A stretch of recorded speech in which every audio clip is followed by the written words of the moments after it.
Hello friends, ఈరోజు నేను cholesterol తగ్గించే ఫుడ్స్ గురించి చెబుతున్నాను. వాటి గురించి తెలుసుకోవాలంటే ముందుగా కొలెస్ట్రాల్ అంటే ఏమిటి, అవి శరీరంలో ఎంత ఉంటాయి, అసలు కొలెస్ట్రాల్ను ఎందుకు తగ్గించాలో తెలుసుకోవాలి. కొలెస్ట్రాల్ అనేది శరీరంలోని ప్రతి కణంలో ఉండే కొవ్వు పదార్థం. మన శరీరంలోని హార్మోన్ల ఉత్పత్తికి, డైజెషన్లో సహాయపడే బైల్ తయారీకి, అలాగే విటమిన్ డి తయారీలో కొలెస్ట్రాల్ అవసరం. సాధారణంగా మనకు కావలసినంత కొలెస్ట్రాల్ మన శరీరంలోని లివర్లో తయారవుతుంది, కానీ తినే ఆహారాల వల్ల మనలో ఎక్స్ట్రా కొలెస్ట్రాల్ పెరుగుతుంది. ఇది రక్తంలో తిరుగుతూ ఉంటుంది. నిజానికి కొలెస్ట్రాల్ అనేది చెడ్డది కాదు, అది మనకి అత్యవసరం. కానీ అధిక కొలెస్ట్రాల్ హానికరం.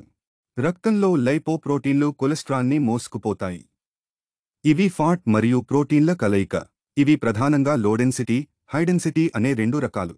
లోడెన్సిటీ లైపోప్రోటీన్లలో ఎల్డిఎల్ మరియు విఎల్డిఎల్ కొలెస్ట్రాల్ ఉంటాయి. వీటిని చెడు కొలెస్ట్రాల్ అని పిలుస్తారు. ఎందుకంటే ఇవి ఎక్కువ అయితే బ్లడ్ వెజల్స్లో క్లాట్స్ ఏర్పడి కార్డియక్ ప్రాబ్లమ్స్ ఇంకా బ్రెయిన్ స్ట్రోక్ వచ్చే ప్రమాదం పెంచుతాయి. హైడెన్సిటీ లైపోప్రోటీన్ లేదా హెచ్డిఎల్ కొలెస్ట్రాల్ని మంచి కొలెస్ట్రాల్ అని అంటారు. ఎందుకంటే ఇది బ్లడ్ వెజల్స్ నుండి ఎల్డిఎల్ కొలెస్ట్రాల్ను తొలగించడంలో సహాయపడుతుంది.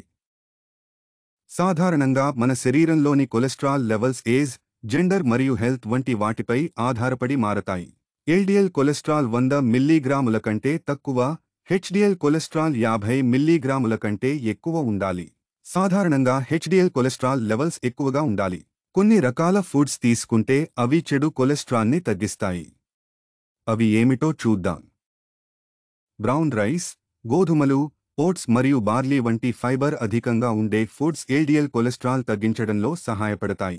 దానికోసం ప్రతిరోజు కనీసం 10 గ్రాముల ఫైబర్ను తీసుకోవాలి. అలాగే ఒమేగా 3 ఫ్యాటీ ఆసిడ్స్ అధికంగా ఉండే చేపలు తింటే హెచ్డిఎల్ కొలెస్ట్రాల్ లెవెల్స్ పెరుగుతాయి. అన్సాచురేటెడ్ ఫ్యాట్స్ మరియు స్టెరాల్స్ అధికంగా ఉండే అవిసె గింజలు లేదా ఫ్లాక్ సీడ్స్ ఇంకా చియా సీడ్స్, బాదం మరియు వాల్నట్స్ తినడం వలన కొలెస్ట్రాల్ లెవెల్స్ తగ్గుతాయి. అలాగే మోనోఅన్సాచురేటెడ్ మరియు పాలిఅన్సాచురేటెడ్ ఫ్యాట్స్ ఉండే ఆలివ్ నూనె తీసుకోవాలి. ఆలివ్ నూనెకి కొంచెం సన్ఫ్లవర్ నూనె కలిపితే విటమిన్ ఇ యొక్క లాభాలతో మోనోఅన్సాచురేటెడ్ ఫ్యాట్స్ పొందవచ్చు. ఒమేగా 3 ఫ్యాటీ ఆసిడ్స్ కోసం ఫ్లాక్ సీడ్ ఆయిల్ మరియు మస్టర్డ్ ఆయిల్ కలిపి వాడవచ్చు.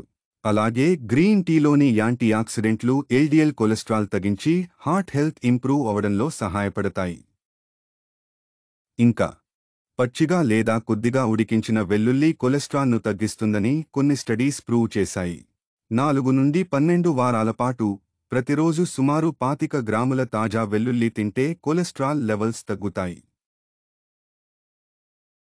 ఈ ఫుడ్స్ని రోజువారీ డైట్లో చేర్చడం ద్వారా మరియు మంచి ఆరోగ్యకర జీవనశైలి అలవాట్లు పాటించడం ద్వారా చెడు కొలెస్ట్రాల్ లెవెల్స్ తగ్గించి గుండె జబ్బుల ప్రమాదం తగ్గించవచ్చు. మీకు ఈ వీడియో నచ్చితే సబ్స్క్రైబ్ చేసుకొని సపోర్ట్ చేయండి. ధన్యవాదాలు. నమస్తే.